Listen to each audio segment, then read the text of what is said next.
Hello friends, welcome to geology aspirant YouTube channel.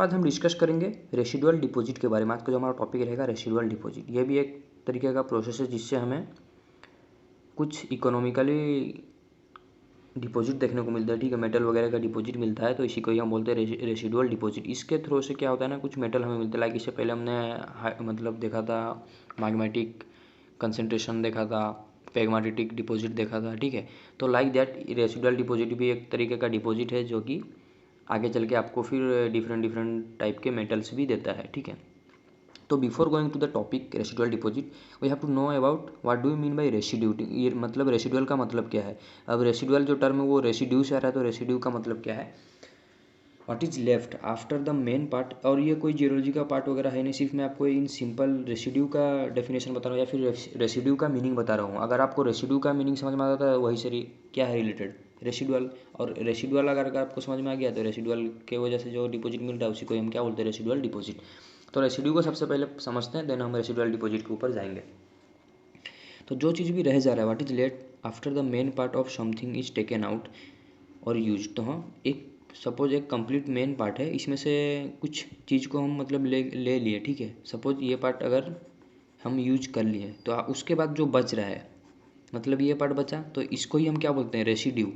ठीक है, तो जो चीज़ रह जाने के बाद या फिर लेफ्ट आउट हो जाने के बाद जो चीज़ से आपको डिपॉजिट मिल रहा है तो उसी को ही हम बोल रहे हैं रेसिडुअल डिपॉजिट। ठीक है, तो एक क्लियर आइडिया आ गया होगा आपको। और यहाँ पर जो क्या रह जाएगा, मतलब किस तरह यूज होगा, जैसे हम तो बोल रहे हैं ना यहाँ पर इन सिंपल अगर बोलते तो इसको हमने यूज कर लिया। बट क्या मतलब जब हम इसी को ही रेसिडुअल डिपॉजिट के पॉइंट ऑफ व्यू से देखते हैं, ये तो सिर्फ रेसिड्यू को हम समझे, बट रेसिडुअल डिपॉजिट को जब हम पढ़ रहे हैं, सपोज एक रॉक है आपके पास और रॉक है तो इसमें ऑब्वियसली क्लाइमेट कंडीशन अफेक्ट करता है, वेदरिंग है, इरोजन है, विंड है, रिवर है, ग्लाशियर है, हर एक चीज़ अपना मतलब काम करते रहता है क्योंकि ये नेचर है।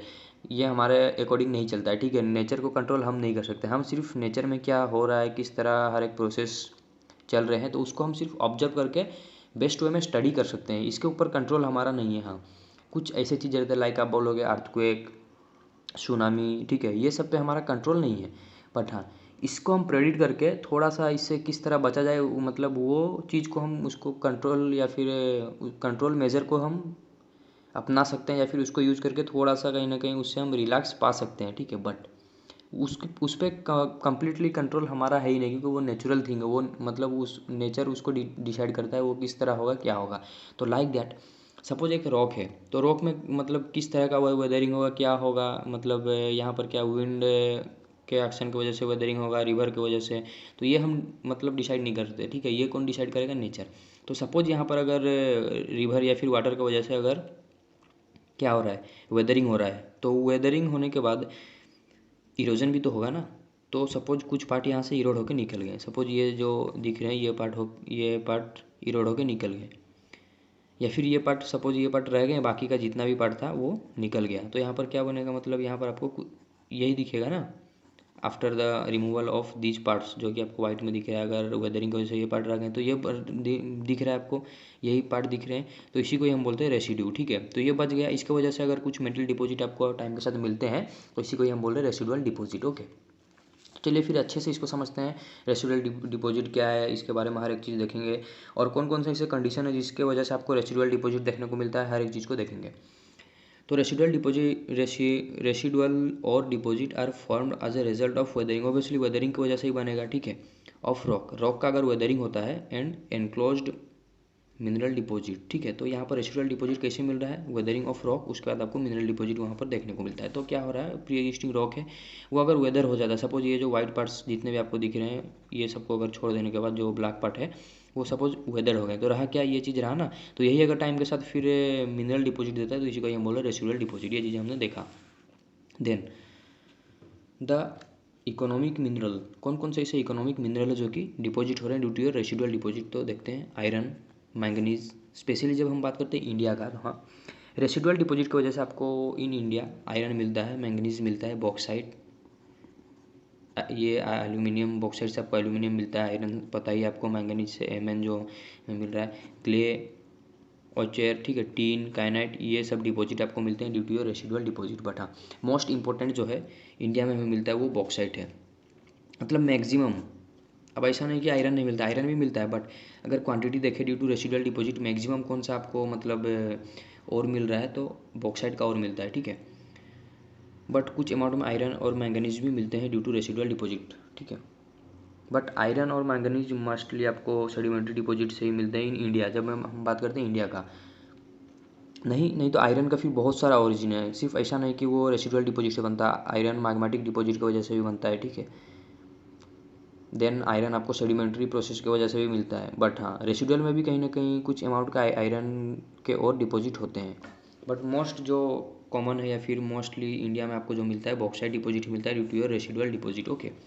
बॉक्साइट और ही मिलता है, तो ये कुछ मतलब और है जो कि रेसिडुअल डिपॉजिट की वजह से मिल रहे हैं। देन और क्या होता है यहाँ पे, during weathering the rock undergo chemical decay, obviously weathering हो रहा है तो केमिकल डीके में भी जाएगा। अब वेदरिंग किसकी वजह से हो रहा है, ऑब्वियसली वाटर के, अगर वाटर की वजह से होता है तो ऑब्वियसली केमिकल डीके में भी वो जाता है। In this process chemical decay means कुछ क्या होता है, सपोज यहाँ पर वाटर की वजह से अगर वेदरिंग हो रहा है, इसमें से कुछ पार्ट क्या होंगे, वाटर के साथ डिजोल्व होकर जितने भी पार्ट है वो चले जाएंगे, या फिर कुछ पार्ट मैकेनिकली ब्रेक डाउन होकर भी वाटर के फ्लो के साथ चल जाएंगे। बट जो बचेगा वही तो हमें दे रहा है ना रेसिडुअल डिपॉजिट। बट यहाँ पर से जो पार्ट गए कुछ में भी डिजोल्व होकर जाएंगे, मतलब वही उसी को ही हम बोल रहे हैं डीके होकर जा रहा है, और कुछ मैकेनिकली भी जाएंगे, ओके। फ्रैगमेंटल मतलब स्मॉल पीसेस में टूट के वो with the flow of river या फिर जो भी वाटर स्ट्रीम के वजह से भी वो भी जाएंगे, ठीक है। In this process the undesirable constituent are remove. तो हाँ जो हमें ज़रूरत नहीं, हमें नहीं ज़रूरत ऐसा नहीं हम बोल सकते, हमें हर चीज़ का ज़रूरत है, ठीक है। बट यहाँ पर हो क्या रहा है एक्चुअली में, यहाँ पर हर एक चीज़ का कंट्रोल की मतलब नेचर के ऊपर है, तो नेचर जिस चीज़ को लेके जाएगा तो वो ऑब्वियसली उसीलिए हम बोल रहे हैं इसको अनडिजायरेबल कंस्टिट्यूट, क्योंकि ये चीज़ जाने के बाद ही ना, क्योंकि ये अभी मतलब जब हम इकोनॉमिकली पॉइंट ऑफ व्यू से देख रहे हैं तो ये चीज़ अभी हमारा काम का नहीं है। क्यों? क्योंकि यहाँ पर आपको ये जो ब्लैक पार्ट है, यहाँ पर आपको क्या देखने को मिल रहा है, डिपॉजिट देखने को मिल रहा है इकोनॉमिक, ये चीज़ हमारा काम का नहीं है। अगर हम यहाँ पर से एक्सट्रैक्ट करने को जाते हैं, सपोज यहाँ पर एक मेटल मिल रहा है तो एक्सट्रैक्ट अगर आप करने को जाते हो यहाँ से, तो आपको ये सब चीज़ को तोड़ना पड़ता है, बट ये काम आपके लिए किसने कर दिया, नेचर ने इजी कर दिया, तो ऑब्वियसली कॉस्ट आपका कम हो गया ना। तो इसीलिए हम इसको अभी अभी के लिए बोल सकते हैं ये अनडिजायरेबल मटेरियल है जो कि रिमूव हो गया ड्यू टू डीके या फिर मैकेनिकल फ्रैगमेंटेशन, ओके।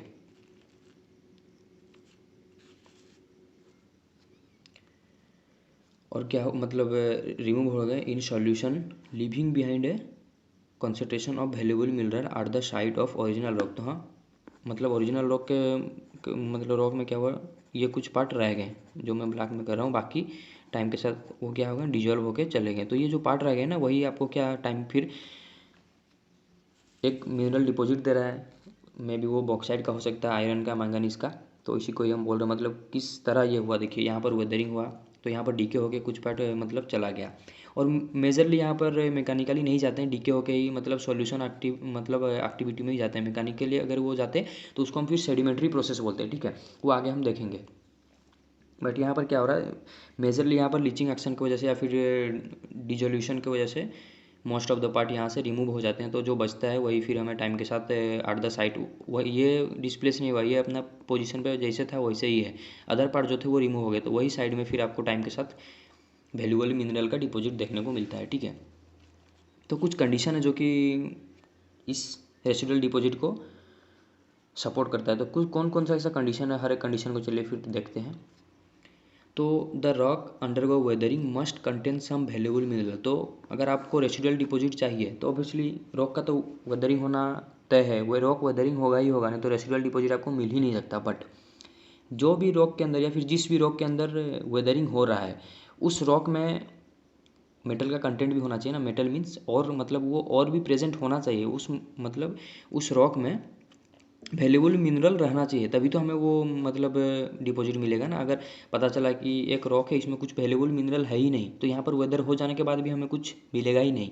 तो अगर आपको रेसिडुअल डिपॉजिट चाहिए या फिर रेसिडुअल डिपॉजिट मिल रहा है तो ऑब्वियसली जो रॉक जा रहा है वेदरिंग के प्रोसेस से मतलब गुजर रहा है, तो उस रॉक के अंदर वैल्यूएबल मिनरल का होना बहुत ही ज़रूरी है। ये सबसे पहला कंडीशन है रेसिडुअल डिपॉजिट के लिए। अगर उस रॉक के अंदर वैल्यूएबल मिनरल है ही नहीं तो फिर यहाँ पर वेदरिंग हो चाहे जो भी हो तो आपका कुछ यहाँ पर बेनिफिट आने वाला नहीं है। देन जो next condition is the valuable mineral must be resistance to chemical weathering. और सेकंड कंडीशन क्या है, जो भी वैल्यूएबल मिनरल इसमें प्रेजेंट है तो वो रेजिस्टेंस करना चाहिए किसको, वेदरिंग को। क्योंकि ये देखिए यहाँ पर वेदरिंग एक्शन हुआ तभी तो अदर पार्ट क्या होगा डिजॉल्व होकर निकल गए, और ये रह गया, अगर ये भी डिजोल्व होकर निकल जाता तो हमें मिलता क्या, कुछ नहीं। तो फिर फ़ायदा क्या हुआ हमारा। तो ऑब्वियसली ये जो पार्ट है ना, ये वेदरिंग को रेजिस्टेंस करना चाहिए, मीन्स वेदरिंग को अपोज करके वो रह सके, उतना ये जो वैल्यूबल मिनरल का कैपेसिटी होना चाहिए। इन दैट कंडीशन ही आपको रेसिडुअल डिपॉजिट मिलेगा, नहीं तो फिर कोई फ़ायदा नहीं। अगर ये भी पार्ट निकल जाता है तो यहाँ पर कुछ बचेगा ही नहीं। हमारा अगर काम का चीज़ बचता नहीं या फिर वैल्यूबल मिनरल रहता नहीं तो रेसिडुअल डिपॉजिट मिलेगा कहाँ से। तो सेकंड जो कंडीशन है, valuable mineral must be resistance, तो वो वेदरिंग को रेजिस्टेंस करना मतलब कर सके, ऐसा मिनरल है, तभी आपको वैल्यूबल मिनरल डिपॉजिट देखने को मिलेगा। और उसी को ही हम आगे चल के फिर बोल रहे हैं रेसिडुअल डिपॉजिट। तो और भी जो कंडीशन है, चलिए फिर हर एक कंडीशन को वन बाय वन देखते हैं, कौन कौन से ऐसे कंडीशन है जो कि रेसिडुअल डिपॉजिट के लिए मस्ट इंपॉर्टेंट है। नेक्स्ट है द आउटक्रॉप सरफेस, या फिर जिसी को ही आप बोल सकते हो वैल्यूबल मिनरल जो रह गया उसी को ही हम बोल रहे हैं आउटक्रॉप सरफेस।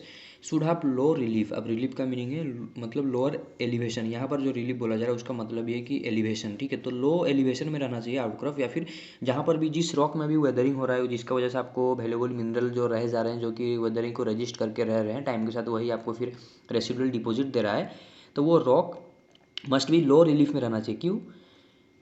क्योंकि देखिए ग्रेविटी या फिर running water can not remove insoluble product of weathering. तो ऑब्वियसली अगर लो रिलीफ में रहता है तभी तो मतलब रनिंग वाटर का एक्शन उस पर लगेगा भी तो उतना ज़्यादा अफेक्ट नहीं करेगा। किसके ऊपर? वैल्यूबल मिनरल के ऊपर, या फिर जो रह गया लेफ्ट आउट जो रह गया जो रेसिड्यू रह गया उसके मतलब वो लो रिलीफ में जितना रहेगा उतना हमारे लिए बेटर है।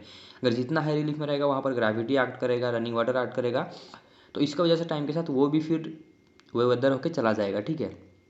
तो मस्ट इंपॉर्टेंट थिंग इज वो जो मतलब आउटक्रॉप सरफेस आपको मिल रहा है वो जितना लो रिलीफ में रहेगा उतना आपके लिए बेटर है, ठीक है। देन नेक्स्ट कंडीशन क्या है, और ये लास्ट कंडीशन है। तो नेक्स्ट कंडीशन क्या है, there should be a adequate rain. तो वहाँ पर रेन भी उतना ही ज़्यादा होना चाहिए, क्योंकि हम बात करें यहाँ पर रनिंग वाटर का, और रनिंग वाटर की वजह से आपको रेसिडुअल डिपॉजिट देखने को मिलता है, या फिर जो भी वाटर है वाटर के वजह से रेसिडुअल डिपॉजिट देखने को मिलता है, ना कि और ग्लाशियर या फिर अदर विंड अदर एजेंसी की वजह से आपको नहीं देखने को मिलेगा। अगर रेसिडुअल डिपॉजिट का बात आता है तो हमेशा से आपको कंसिडर करना है कि रनिंग वाटर या फिर रेन वाटर का। तो हाँ, जिस रीजन में भी आपको रेसिडुअल डिपॉजिट मिल रहा है या फिर जहाँ पर भी आप रेसिडुअल डिपॉजिट फाइंड आउट कर रहे हो तो वहाँ पर एडिक्वेट अमाउंट ऑफ रेन भी होना चाहिए। रेन मतलब वहाँ पर सफिशिएंट अमाउंट में होना चाहिए to carry away in solution. तो रेन होगा तभी तो वो रेन का वाटर सॉल्यूशन में रॉक का कुछ पार्ट को डिजोल्व करके लेके जाएगा, जो कि हमारा काम करना है, जो कि जिसको ही हम बोलते हैं यूजलेस, ठीक है।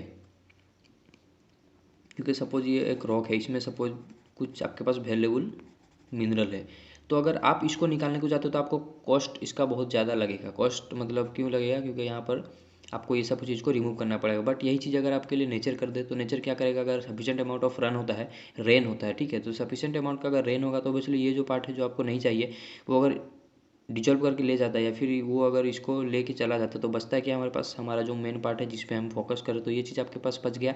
और इसी को ही फिर हम बोल रहे हैं ये वैल्यूबल मिनरल है, यही आपको दे रहा है रेसिडुअल डिपॉजिट।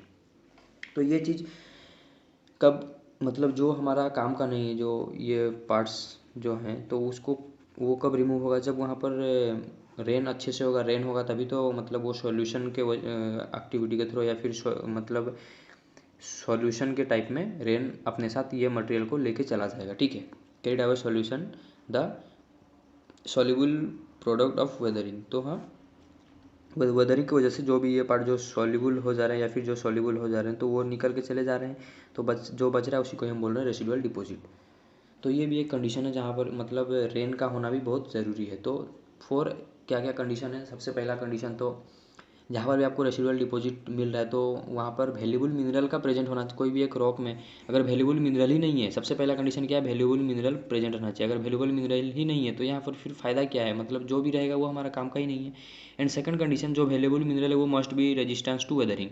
थर्ड कंडीशन, इसका रिलीफ जितना लो रहेगा उतना हमारे लिए बेनिफिशियल है। क्यों? क्योंकि यहाँ पर ग्रेविटी एक्ट नहीं करेगा, रनिंग वाटर का एक्शन भी उतना ज़्यादा नहीं लगेगा। तो हमारा जो काम का चीज़ है या फिर जिसको हम वैल्यूबल मिनरल बोल रहे हैं वो उतना जल्दी वेदर नहीं होगा। एंड फोर्थ कंडीशन इज यहाँ पर एडिक्वेट अमाउंट ऑफ रेन होना चाहिए, ठीक है। तो इससे और एक चीज़ क्या पता चलता है, देखिए, commonly develop in tropical and सब ट्रॉपिकल क्लाइमेट। तो ऑब्वियसली ट्रॉपिकल और सब ट्रॉपिकल क्लाइमेट में ही आपको रेसिडुअल डिपॉजिट देखने को मिलता है, ठीक है, ना कि पोलर रीजन में। पोलर रीजन में इसलिए नहीं मिलेगा क्योंकि वहाँ पर रेन उतना होता ही नहीं है। वो तो बर्फीला इलाका है ना। तो हम बात करें यहाँ पर रनिंग वाटर का। रनिंग वाटर आपको कहाँ पर देखने को मिलेगा? ट्रॉपिकल रीजन में ही देखने को मिलता है। ट्रॉपिकल से सब ट्रॉपिकल रीजन में, तो ट्रॉपिकल और सब ट्रॉपिकल के क्लाइमेट में ही आपको रेसिडुअल डिपॉजिट भी देखने को मिलेगा। ठीक है, तो यही था all about your residual deposit. कुछ भी डाउट हो कमेंट कर दीजिए and thank you for watching.